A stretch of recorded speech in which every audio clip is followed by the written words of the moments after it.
24 debates. Camino al plebiscito. Muy buenas tardes, ¿cómo están ustedes? Bienvenidos a 24 debates. Hoy conversaremos acerca de la plurinacionalidad en la propuesta de nueva Constitución. ¿En qué consiste? ¿Cómo se traduce? ¿Qué significa que Chile sea un Estado plurinacional? Bueno, para conversar de este tema ya nos acompañan aquí en el estudio Tiare Aguilera, abogada, exconvencional del pueblo Rapa Nui, Yorana Tiare, y estamos también con Richard Caifal, abogado y exgobernador de la provincia de Cautín, del pueblo mapuche. Sí. Mari.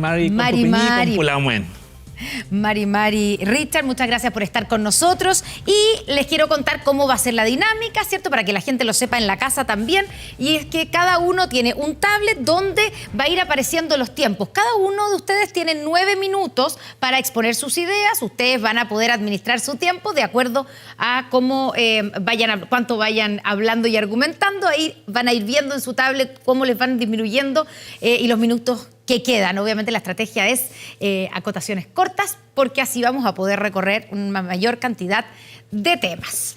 Bueno, partamos por el artículo 1, donde queda establecido en esta propuesta constitucional que Chile, además de que es un Estado social y democrático de derecho, es plurinacional. ¿Qué significa que Chile sea, si esta propuesta es aprobada, un país, un Estado plurinacional, Tiare? Sí, bueno, el artículo primero es muy importante porque refleja lo que se trató de plasmar en toda la Constitución, y la plurinacionalidad es uno de dichos elementos.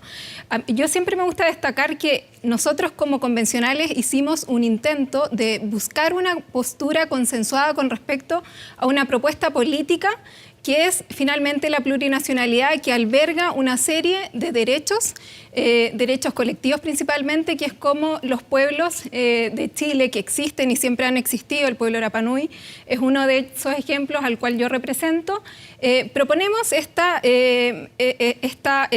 propuesta política para poder unir al país y poder buscar soluciones a través de la institucionalidad y reconociendo derechos colectivos, pero para nosotros son muy, muy importantes. Richard, ¿qué significa que Chile sea un Estado plurinacional para ti?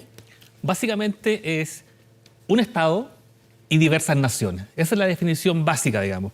Y en consecuencia nosotros no tenemos problemas con esa definición. Son los contenidos de esa plurinacionalidad los que han causado bastante incertidumbre en la ciudadanía. ¿Cuáles serían esos contenidos? Básicamente el pluralismo jurídico, 11 sistemas de justicia, 12 sistemas en total, ¿cierto? 11 sistemas de justicia indígenas. Está el tema de las autonomías, que también hay a nuestro entender, a nuestro criterio, una definición bastante tautológica, redundante y deficiente.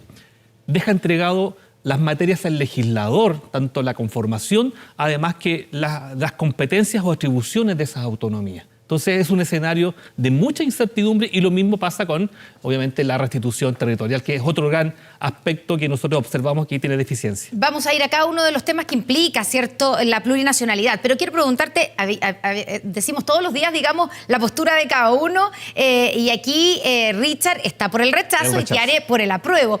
Y quería preguntarte, Richard, ¿puede ser o le resulta tal vez extraño a la gente ver a alguien que es del pueblo mapuche, pero está en contra, no de esta solamente de la propuesta constitucional, sino que está en contra, por ejemplo, del Estado plurinacional? No estoy en contra del Estado plurinacional. Sino que estamos de su contenido. Claro, de los contenidos de ese Estado plurinacional.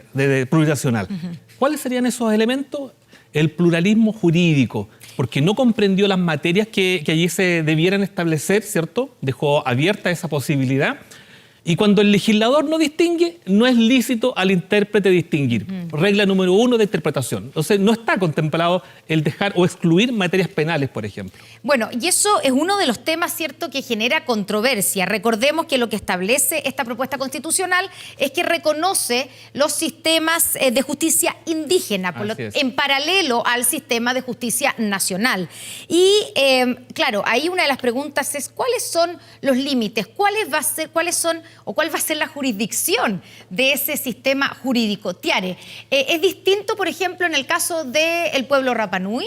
que otras naciones y otros pueblos originarios? Sí, yo creo que es importante recalcar con respecto a la plurinacionalidad que hay un esfuerzo por consensuar una propuesta. ¿Y por qué lo digo? Porque como pueblo Rapanui yo tenía solamente un mandato. Yo soy representante del pueblo Rapanui. Es primera vez que el pueblo Rapanui tiene la posibilidad de incidir políticamente en toma de decisiones de gran relevancia como la propuesta de una nueva constitución.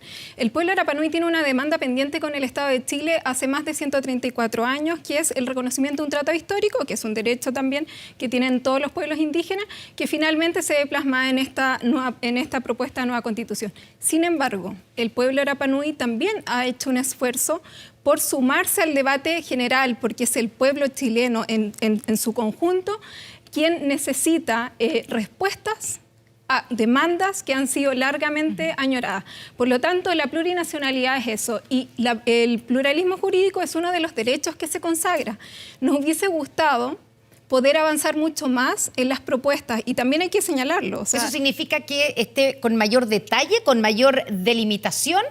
Porque, por ejemplo, tú decías, yo vengo con un mandato aquí, digamos, representando al pueblo Rapanui. ¿Entre ese mandato estaba que se estableciera un sistema jurídico del pueblo Rapanui, que se reconociera, porque ustedes tienen un sistema jurídico? El pueblo Rapanui está reconocido en la Constitución actual a través de, o sea, no el pueblo, el territorio, como territorio especial. No así el pueblo Rapanui. Por lo tanto, queríamos obviamente avanzar en que se incorporara a dicho territorio una población que es polinésica y que habita dicho territorio, que no era un elemento que está incorporado en esta clasificación como territorio especial. Sin embargo, el haber avanzado en buscar posturas conjuntas, porque somos 11 pueblos, y cada pueblo tiene sus particularidades, y eso es muy importante señalar. El pueblo mapuche tiene su forma, su cultura, su idioma, el territorio que habita, y eso es muy importante que no se diluya.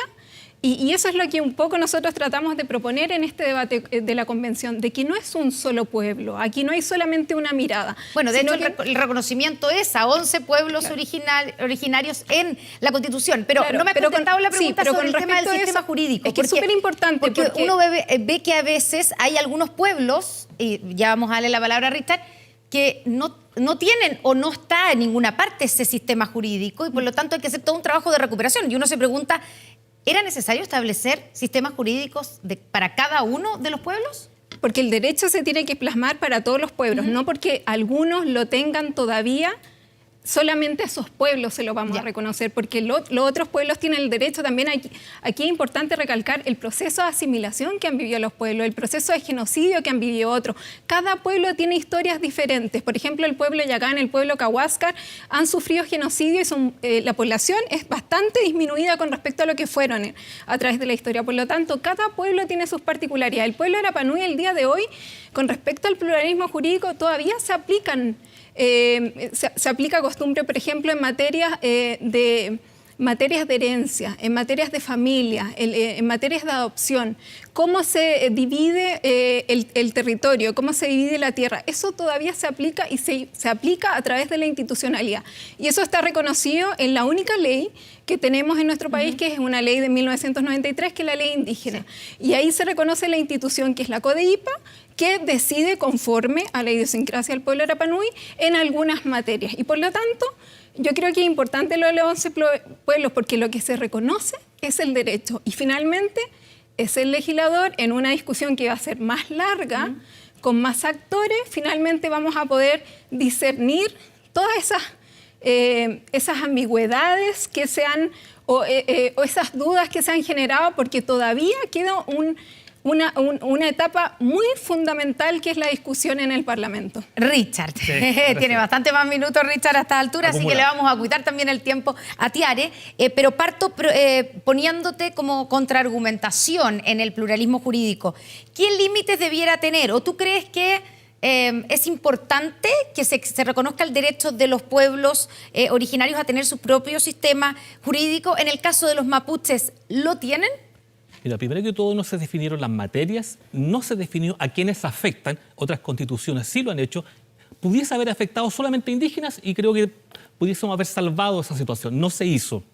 En segundo término, también estamos eventualmente vulnerando el principio básico en el sistema jurídico, que es el debido proceso. Yo tengo derecho a conocer quién me va a juzgar, cómo me va a juzgar, cuáles serían los plazos en cada situación. Eso no se consideró, no se contempló. Y otra cosa es que exista la costumbre indígena, cosa muy distinta a decir que exista un sistema jurídico indígena. Por lo tanto, ¿existe el sistema jurídico Yagán, Cahuáscar, Mapuche, Aymara, Dieguita? No existe. Existe la costumbre, la tradición oral. Eso, si yo no lo conozco como imputado o como víctima, afecta, lesiona mis derechos. Y eso es lo que estamos señalando claramente. Esto no es un buen texto constitucional porque deja posibles arbitrariedades tanto para la víctima como para el imputado. Entonces, valoramos, ¿cierto?, que exista una legislación que recoja nuestra cultura, que recoja nuestra costumbre, nuestras tradiciones. El matrimonio es algo que todavía nosotros podemos constatar que existen elementos de la costumbre, pero otra cosa es decir que exista un sistema jurídico. Y además, en el artículo 322 dice que los jueces o los tribunales deben resolver, ¿cierto?, con pertinencia cultural. O sea, además, la persona que se enfrenta, los tribunales y sus funcionarios. Entonces, no es solamente el juez, sus funcionarios deben resolver con pertinencia cultural. En consecuencia, creo que la persona que se enfrenta a un tribunal va en desventaja. Entonces, no es la igualdad ante la ley, sino que estamos estableciendo trincheras en vez de derechos. Y eso es lo complejo de este texto constitucional. No, y por eso estamos en desacuerdo. Discrepo con usted. Cabe señalar que los límites siempre son los derechos humanos y también se respetan los derechos fundamentales. Eso estamos claros. Lo dice también en la propuesta lo dice la propia no estamos en desacuerdo con eso. Por lo tanto, el debido proceso, eso está incorporado. O sea, eso también se va a respetar. Yo creo que lo que hay que, de alguna manera, dar señales de calma con respecto a estos temas, sobre todo los indígenas. ¿Por qué lo digo? Porque queda un proceso que es fundamental y que va a ser una discusión posterior y que tiene que ver con el legislador, y es ahí donde se va a definir todo lo que me señala. Por lo tanto, decir que esto va a ser un sistema paralelo, un sistema que va a correr eso no va a ser así. No, eso porque nadie puede dar garantía respecto de eso, porque no se ha definido el norte. Y eso es lo complejo, no definir cuáles serían los espacios para recorrer. Aquí no se excluyeron las materias penales, como han dicho algunos. Eso no está excluido. Comprende materia penal. ¿Qué pasa si vamos en un vehículo, un norteamericano, un mapuche, una aymara y cometemos un delito? ¿Cómo no está incorporada la materia penal? No. Yo no sé cómo uno llega a una interpretación ¿Dónde está incorporada la materia penal? No está excluida. Eso quedó fuera, Tiareo, ¿no? Sí, ¿Dónde está excluida? No está excluida. Pero eso digo yo, no está excluida expresamente. No. ¿Lo que significa que está incluida? Por supuesto, porque donde el legislador no distingue, hay un principio básico. Estamos un paso que es fundamental, que es una discusión posterior y que Sí, se pero van a donde el incorporar legislador todas esas no distingue, materias. Tiare, tú lo sabes perfectamente, eres abogado, donde el legislador no distingue, no es lícito al intérprete distinguir. Por lo tanto, los parlamentarios no podrían hacer esa exclusión o esa inclusión. Y eso es lo que nosotros estamos observando que es deficiente técnicamente. Voy a ir al artículo, para ir a la fuente original, el artículo 309, que es, en su número 1, el que establece que el Estado reconoce los sistemas jurídicos de los pueblos y naciones indígenas, Sí. ¿cierto? Y en el número 2 dice, la ley determinará los mecanismos de coordinación, de cooperación y de resolución de conflictos de competencia entre los sistemas jurídicos indígenas y las entidades estatales. O sea, establece que será una ley. La que No está incluido. Yo creo que no dice ni expresamente. excluido ni incluido. Pero yo no creo habría que sido mejor. adelantarse a que eso eventualmente no se vaya a realizar, yo creo que es un error. Ya, pero Tiare, ¿no habría sido mejor? De hecho, hoy día, cuando están las discusiones de los grupos políticos que están por el apruebo y están haciendo una lista de cuáles son las reformas que podrían hacerse a esta propuesta en caso de que gane el apruebo, está incluir un inciso en este mismo artículo 309 para establecer que las materias penales quedan excluidas. ¿No habría sido mejor dejarlas expresamente excluidas además, para que no se quedar produzca esto? expresamente en la ley. Y además, si uno lee Puede el quedar artículo... expresamente en la ley. O sea, yo creo que lo que hay que señalar es que lo que estamos discutiendo ahora puede perfectamente quedar en una ley establecido. Y eso obviamente tiene que ser un trabajo nos lleva a mucho dos más puntos. dialogado con todos los pueblos y con todas el pueblo hacer un punto Arapanui. ahí. Sí. No, Sí. y ahí hay un punto bien interesante porque, por ejemplo, nosotros hace muy poco tuvimos una consulta indígena para derogar 2 artículos de la ley indígena, ¿ya? Y se abrió todo este debate con respecto a la atenuación de los delitos y es súper interesante, por ejemplo, con respecto al delito de abigeato. Sí, lo Las entendemos. penas del abigeato son muy altas. en la legislación nacional. Sí. Y el pueblo Rapanui tiene costumbres con respecto, por ejemplo, al uso de las plumas de las gallinas, que las gallinas sí conocen el pueblo Rapanui. Con sistema jurídico, pero yo creo que es importante señalar que todo lo que nosotros estamos discutiendo puede eventualmente establecerse a través de ley. No obsta a que eso ocurra. Y es muy grave caer en esta falsa como sensación de que eso no va a ocurrir. Ya, Tiare, te quedan 2 minutos 35. A Richard le quedan 4 minutos con 37 segundos. ¿Pasamos a otro tema o quieres hacer una puntualización? Solamente un punto. Sí. ¿Quiénes son los que ejercen la jurisdicción? Los tribunales y las autoridades. Eso sí implica que haya un sistema de justicia que sea conocido por todos. O sea, no puede ser arbitrario. Tiene que haber o existir un sistema de justicia y no es solamente la costumbre. Eso no está contenido en el texto constitucional. Ahora, si queremos modificar cualquier parte, artículo, norma, vamos a tener que hacer consulta indígena. Y llevamos al 191 número 2, ¿cierto? Ahí quiero yo ir al consentimiento indígena, porque estábamos hablando un poco de este tema. Consulta. Claro, la consulta. Pero ¿cuándo se pide? Porque lo que se establece en el texto constitucional es consentimiento.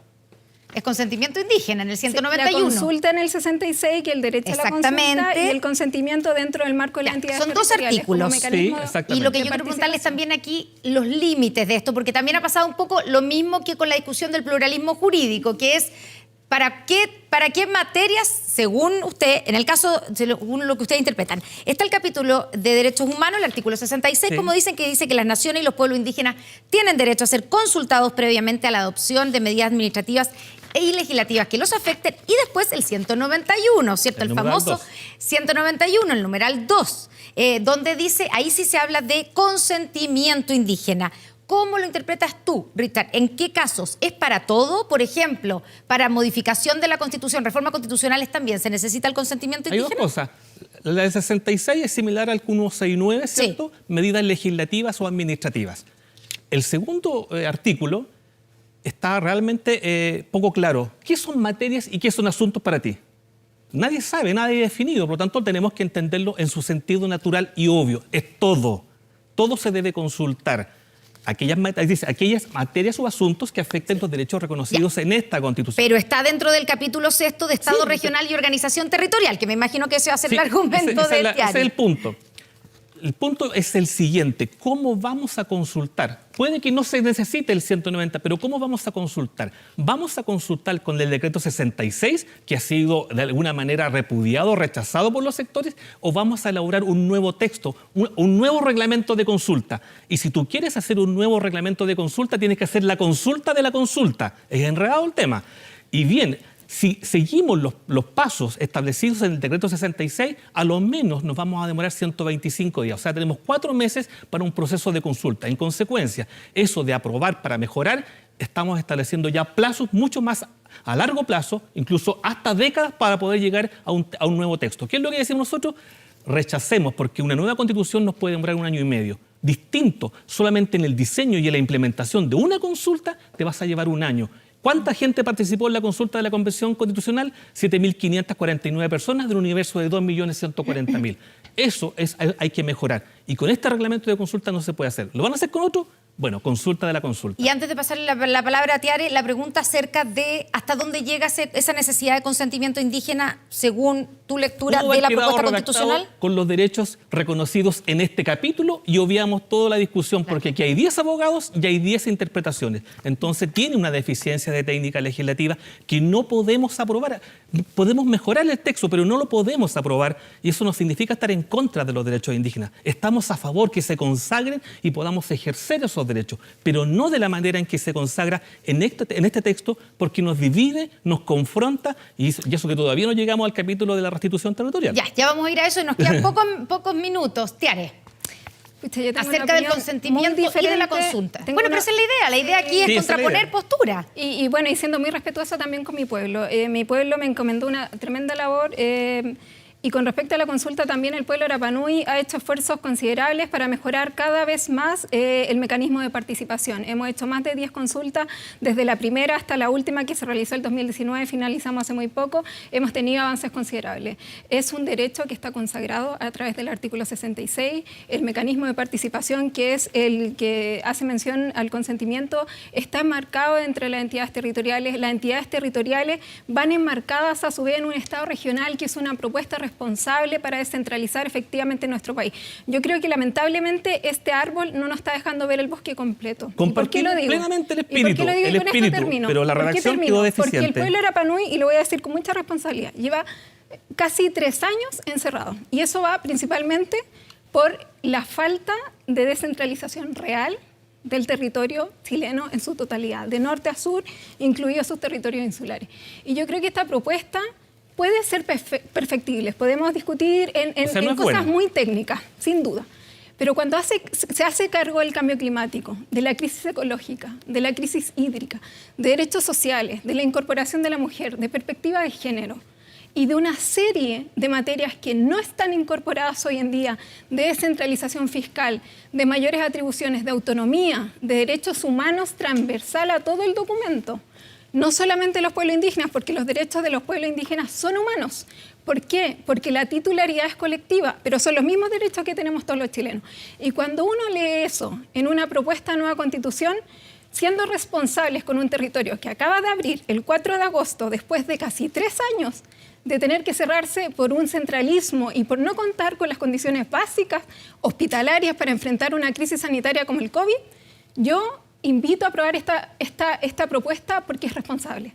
Es una propuesta responsable y con respecto al consentimiento en particular, siempre, y esto lo digo con mucha responsabilidad porque es la comisión con la cual yo trabajé, se trabajó como un mecanismo de participación enmarcado en las entidades territoriales. Jamás para, por ejemplo, reformar la Constitución. Te doy el punto de que eso solamente está abocado a las entidades territoriales.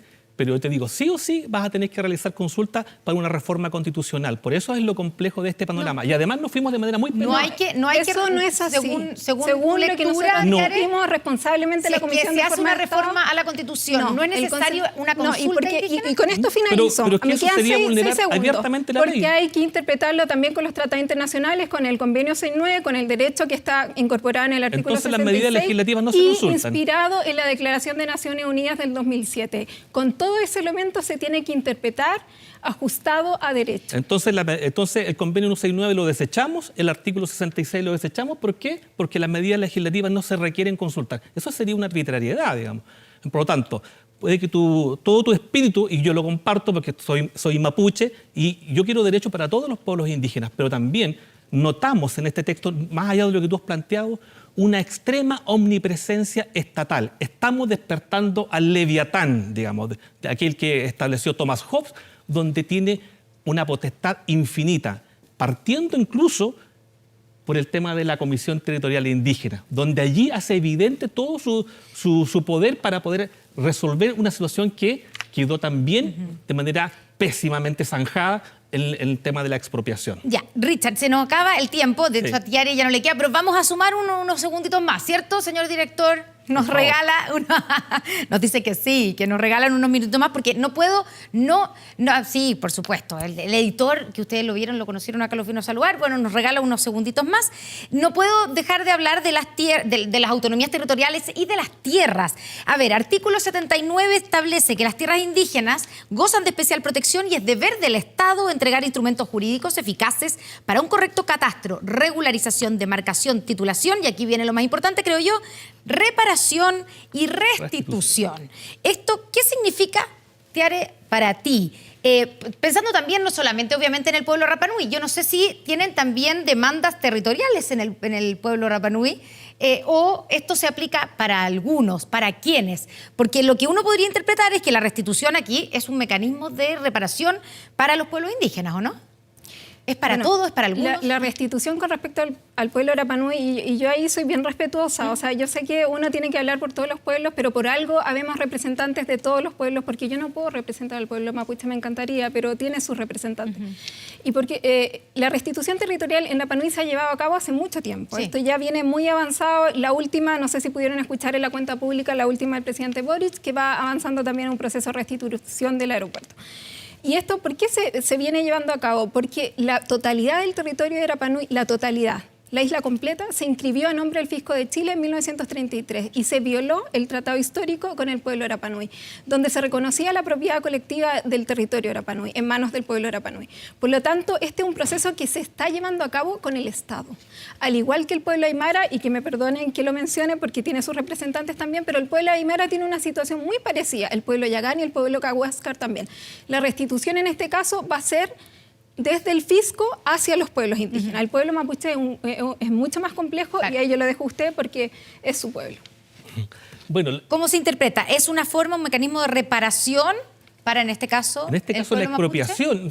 Uno no es que esto esté en contra de la reivindicación territorial, pero hay que poner ojo en lo conflictuado que tenemos en la región. Entonces, tú abres un espacio donde no vas a tener control respecto de cómo se hace esta demanda. Tú estás motivando, incentivando, alentando la ocupación ilegal. Nadie que yo he escuchado de representante mapuche ha querido decir cuál es la reivindicación territorial. Y todos argumentan de que son los títulos de merced, los títulos de comisario. El presidente Boric, en su discurso del 1 de junio, dijo claramente que en su mandato se cumplían 200 años del Tratado de Tapigüe. Ese es el marco referencial para la reivindicación en el caso mapuche.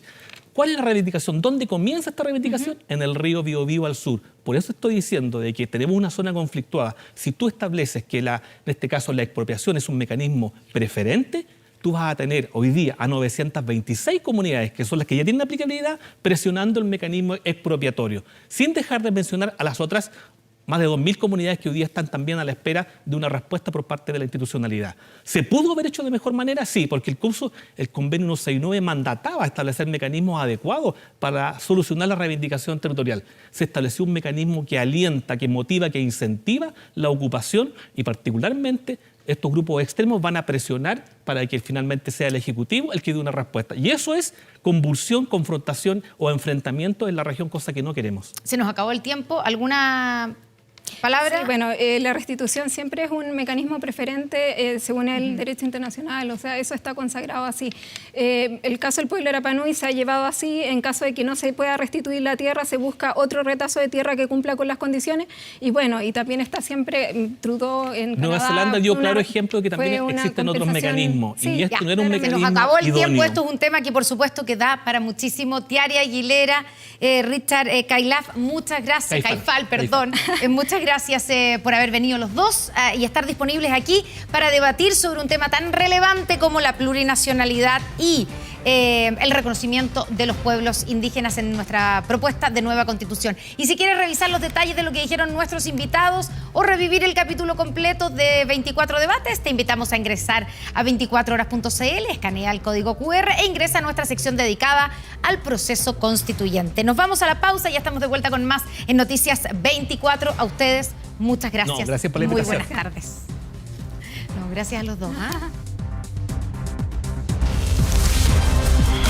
24 Debates. Camino al plebiscito.